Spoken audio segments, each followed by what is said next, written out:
أعوذ بالله من الشيطان الرجيم بسم الله الرحمن الرحيم حميم تنزيل من الرحمن الرحيم صدق الله العظيم۔ آج بھی انشاءاللہ العزیز سوا پارے کا درس قرآن ہے۔ 24ویں پارے کا آخری پاؤ اور 25واں پارہ مکمل ہے۔ یہ سورۃ فصلت جسے سورۃ حامیم سجدہ بھی کہا جاتا ہے، اس سورت کو حامیم سجدہ اس وجہ سے کہا جاتا ہے، اس کے اندر سجدہ تلاوت قرآن مجید ہے۔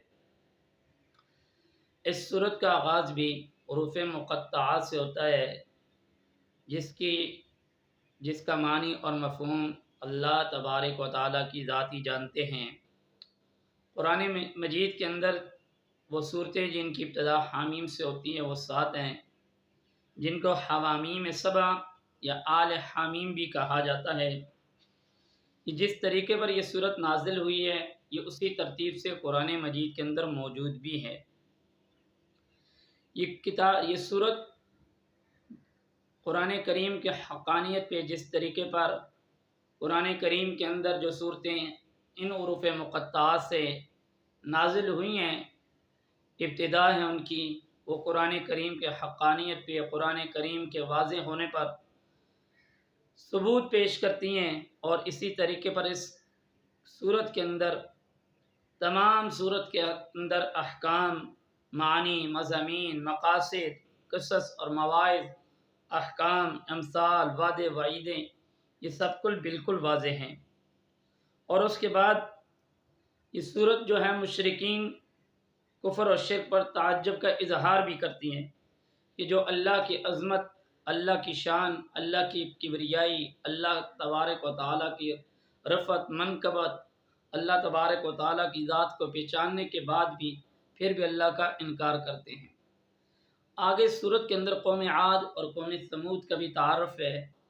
قوم عاد اتنی بڑی طاقتور قوم تھی کہ ان کو اللہ نے اتنی طاقت دی ہوئی تھی کہ ان کا ایک شخص بھی اگر جاتا تو پہاڑ کو 2 حصوں میں کر دیتا، بڑی بڑی چٹانیں لے کر وہ ان کو توڑ کے رکھ دیتا تھا۔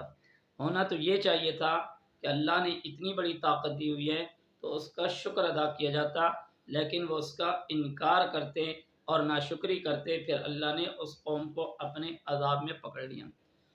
قوم سمود یہ بھی ایسی ہی قوم تھی، اس کے اندر بھی ایمان پر کفر، ایمان کے بجائے کفر کو، ہدایت کے بدلے میں ضلالت کو، اور بینائی کے بدلے میں دیکھنے کے بجائے اندھے پن کو انہوں نے بھی ترجیح دی، اور یہ اپنی عیاشیوں میں بڑی مست تھی، اور اسی طریقے پر یہ نہ ماننے والی ایک قوم تھی، اور پھر اللہ تبارک و تعالیٰ کی ذات نے ان کے اوپر زبردست قسم کا ایک عذاب نازل کیا اور ان کو اسی طریقے پر غرق کر دیا۔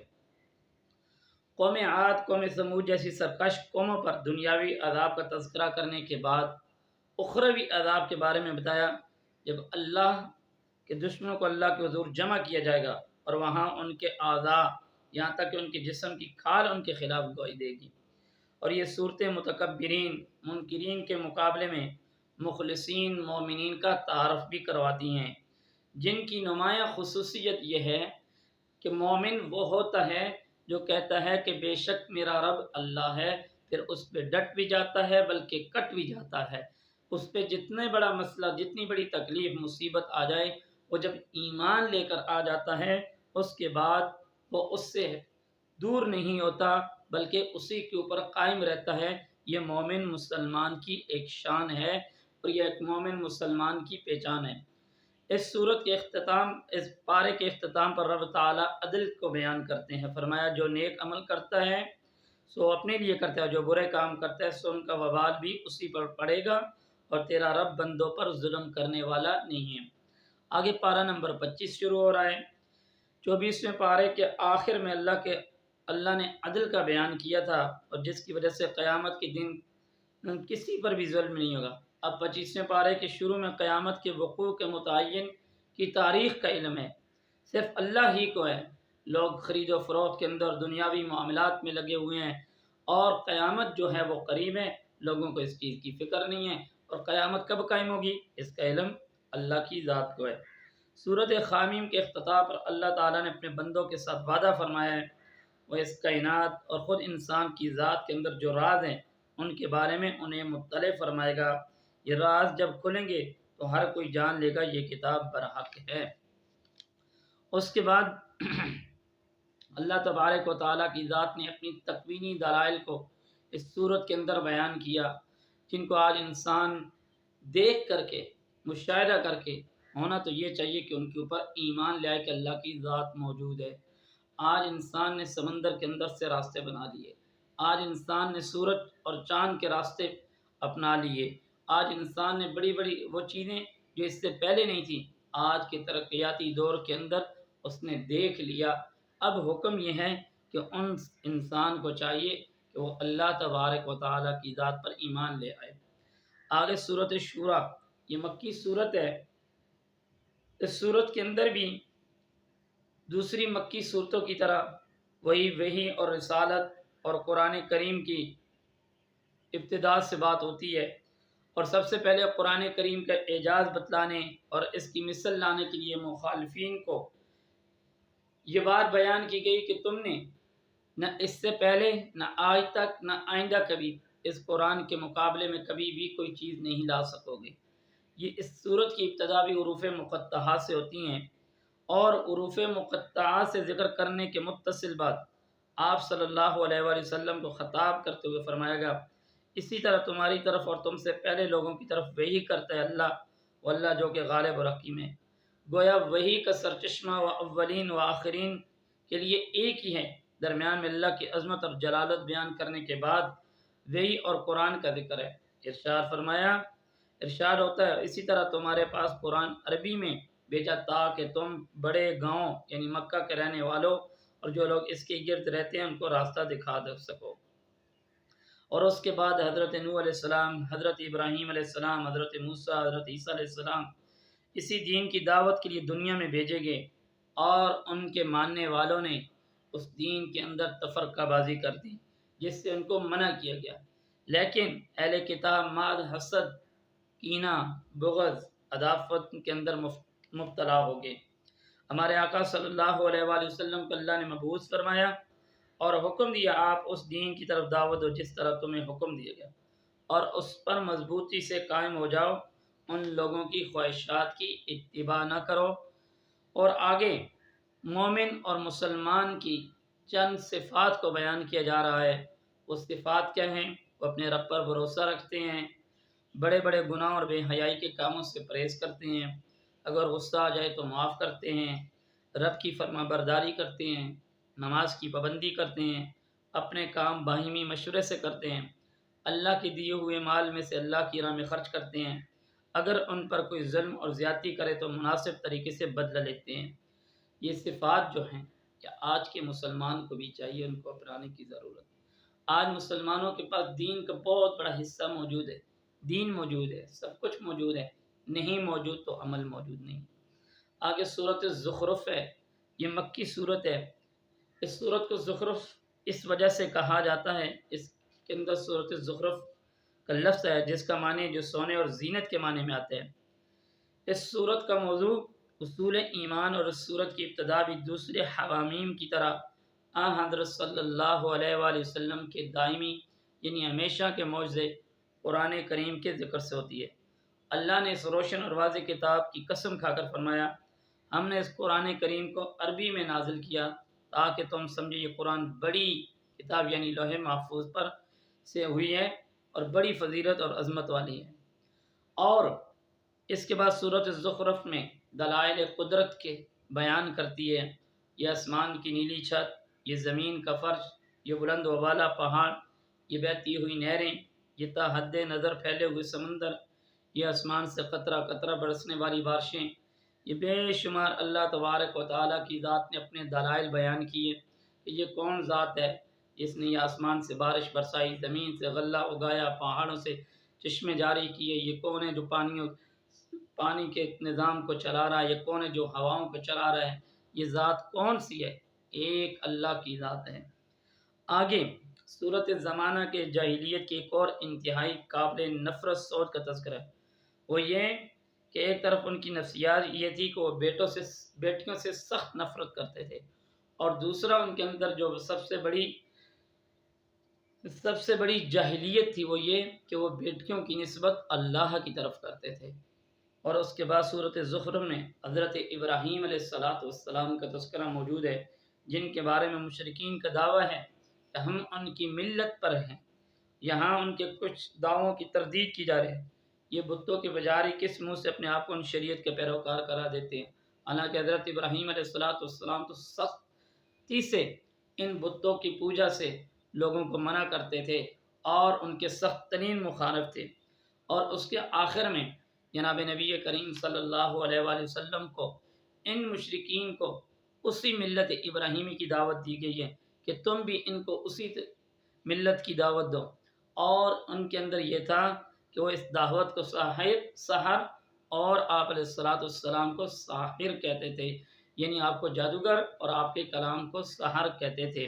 اور اللہ کے رسول کے بارے میں ان کا تصور اور ان کی سوچ انتہائی حماقت اور جہالت پر مبنی تھی۔ وہ کہتے تھے یہ قرآن دونوں بڑے شہروں کے کسی بڑے آدمی پر کیوں نازل نہیں ہوا؟ کیا اللہ نے اپنا نبی غریب کو، یتیم کو، ایک فقیر کو بنا کر بھیجنا تھا؟ یہ طائف اور مکہ کے بڑے بڑے سرداران موجود ہیں، ان کے اندر اللہ نے کسی کو کیوں نہیں نبی بنا کر بھیجا؟ یہ ان کی دماغ کے اندر ایک سوچ تھی کہ ایسا کیوں ہوا۔ اس کے بعد اس صورت میں حضرت موسیٰ علیہ السلام کا قصہ بیان کیا گیا، جو مشرکین کی بے وقوفی اور جہالت کا ایک نمونہ اور جھلک ہے۔ فرعون کو اپنے اقتدار، سونے چاندی کے انبار، وسیع اختیارات پر بڑا ناز تھا۔ اپنے آپ کو مصر کی سرزمین اور نہروں کا حقیقی مالک سمجھتا تھا۔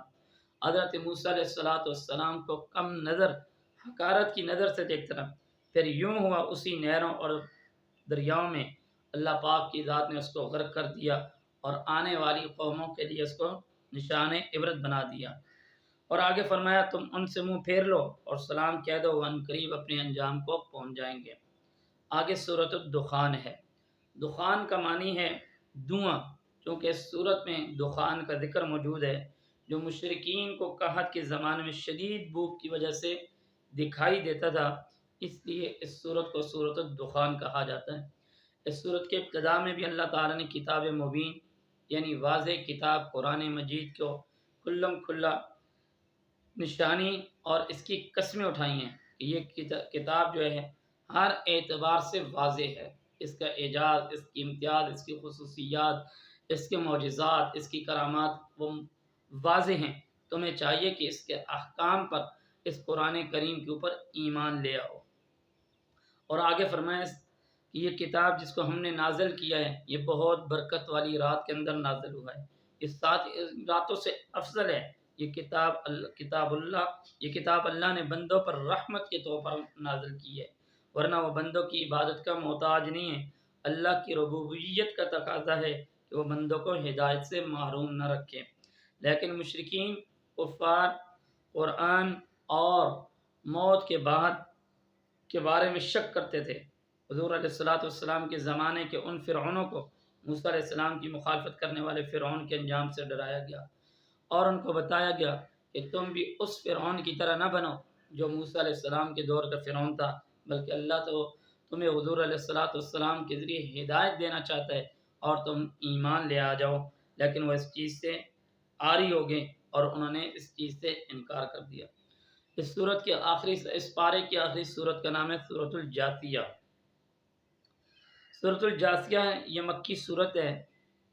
جن صورتوں کا آغاز حروف مقطعات سے ہوتا ہے ان میں سے اکثر صورتوں کی ابتدا ہمارے آقا صلی اللہ علیہ وآلہ وسلم کے سب سے بڑے معجزہ قرآن کریم کے عظیم ذکر سے ہوتی ہے۔ سورۃ الجاثیہ میں بھی ایسا ہی ہوا ہے۔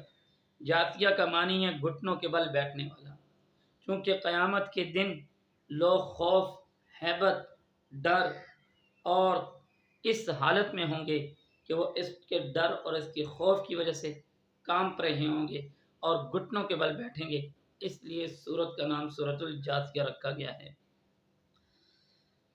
اور قرآن کریم کی عظمت کا تذکرہ کرنے کے بعد یہ سورت ان تکوینی نشانیوں کو بیان کرتی ہے جن میں سے ہر ایک اللہ کی عظمت، جلال اور قدرت اور وحدانیت کی زندہ گواہ ہے۔ پھر ان مجرموں کے مکروہ چہرے سامنے لاتی ہے جو آیات الہیہ قرآن کریم کو سننے کے بعد باوجود بھی اس کے انکاری ہوتے ہیں اور یوں بن جاتے ہیں گویا انہوں نے کچھ سنا نہیں ہے۔ آگے ماضی کے یہ واقعات کفار مکہ بلکہ ہر زمانے کے کفار کو سمجھانے کے لیے بیان کیے جاتے ہیں۔ حضور اکرم صلی اللہ علیہ وآلہ وسلم کے زمانے کے ہوں یا موجودہ زمانے کے ہوں، ان کے کفر اور انکار کی سب سے بڑی وجہ یہی ہے، اور دنیاوی زندگی کو سب کچھ سمجھتے ہیں، جبکہ قرآن بار بار اس دن پر ایمان لانے کی تاکید کرتا ہے جس دن نیک بعد ہر کسی کے اعمال کا بدلہ اس کو مل جائے گا۔ قرآن کا انداز کہیں حاکمانہ ہوتا ہے اور کہیں ناصحانہ ہوتا ہے۔ اس کے بعد اللہ تبارک و تعالیٰ کی ذات موت کی، قیامت کی منظر کشی کرتے ہیں، اور یوں محسوس ہوتا ہے کہ قیامت جو ہے وہ جاری ہو چکی ہے، وہ قیامت آ چکی ہے۔ اور اللہ تبارک و تعالیٰ آخر میں فرماتے ہیں حشر کا میدان ہے، لوگ خوف کے مارے گھٹنوں کے بل گرے ہوئے ہیں، اور اللہ بندوں سے مخاطب ہے، کہا جا رہا ہے کیا تم نے قیامت کو بلا دیا ہے؟ آج تمہیں بلا دیا گیا ہے۔ تم آیات الہیہ کا مذاق اڑاتے تھے، آج تم خود مذاق بن کر رہ گئے ہو۔ اللہ سے دعا ہے کہ اللہ پاک ہمیں ان باتوں پر عمل